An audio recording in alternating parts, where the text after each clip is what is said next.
Welcome to the Stellic Degree Audit Review. If you are in home, you just want to make sure that you're on the Track Progress tab so that you can see your degree audit. I am using my information with a first-year student curriculum down within. So we'll see that as we go. The first thing to note here is to make sure that you're on the official tab for the progress tracking. The planned is a feature that you can use to plan out courses you want to take and credits in the future, but we won't be covering that in this video. So at the university level, the swim test is a requirement, as well as 2 physical education PE courses. With Stellic, you'll notice that there's a lot of clicking and it drills down and allows you to see additional details. So feel free to click into everything. Feel free to click on the word constraint and see additional details kind of for each of the requirements. Moving into the CAL's distribution, well, before we do this, we'll talk about more kind of specifics or general stuff, and then we'll get to CAL's distributions.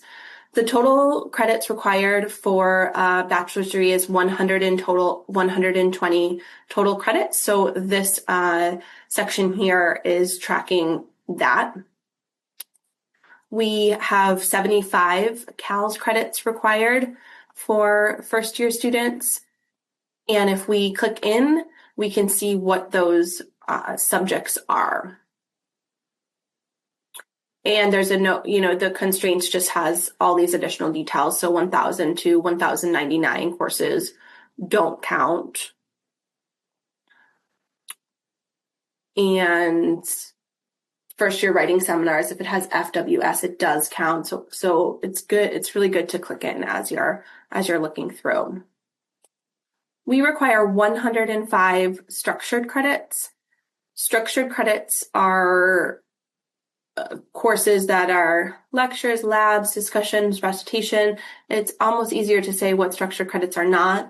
So they're not research, they're not TAing, they're not independent study, but they automatically filter into this category as you take and fulfill them.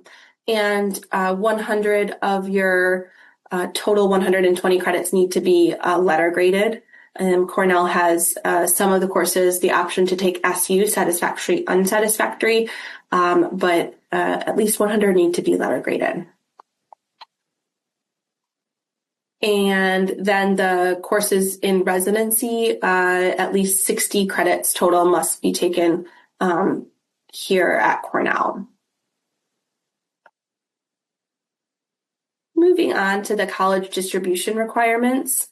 So these are categories of courses that all Cal students, regardless of major, must take to fill kind of the general education mission of the college. So we've got these different categories here: agriculture, food systems, and human nutrition. So students will be able to choose one course from this category. And I think it's worth noting that there's a way to look up these different categories in roster and within Stellic so that you know what courses count for which category. We'll take one course in biological sciences, one course in physical sciences, one course in sustainability challenges. For data literacy, we'll take 2 courses. One course needs to have the data literacy statistics designation, and then one course can be data literacy general or a second data literacy statistics. As I'm going through this too, I think that I'm throwing a lot at you at once, and it's worth noting that Advisors are here to help you, and you'll slowly fulfill these requirements over the course of your 8 semesters. So this really is an introduction to what you'll come to know and take through the semesters. So we have a written and oral expression requirement. Students will take 2 courses with the written expression tag. It could be the AG written expression or the first year writing seminar FWS tag.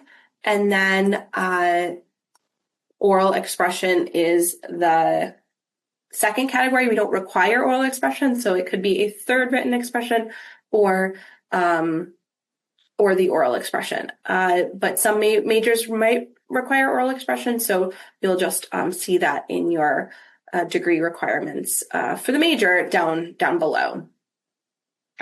So you'll take 1 course that matches the ethics attribute. You'll take 1 course that matches the human diversity attribute. And you can see the other college attributes that count within there, giving you more options to fulfill that category. Students will take any 2 courses from the heading cultural, social, and historical understanding. So, it's saying if you need 1 or 2 courses for each of the categories. And then our last distribution is called our E3, Engaged, Experiential, and Entrepreneurial Milestone.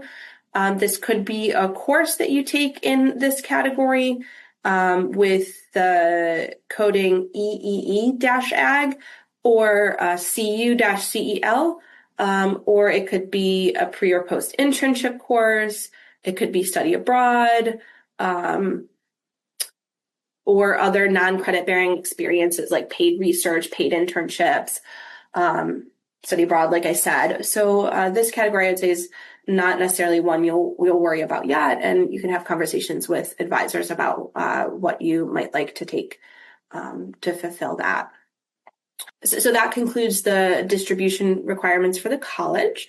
And then we have a space here that shows your GPA and shows that the minimum GPA to graduate from Cornell University is a 2.0.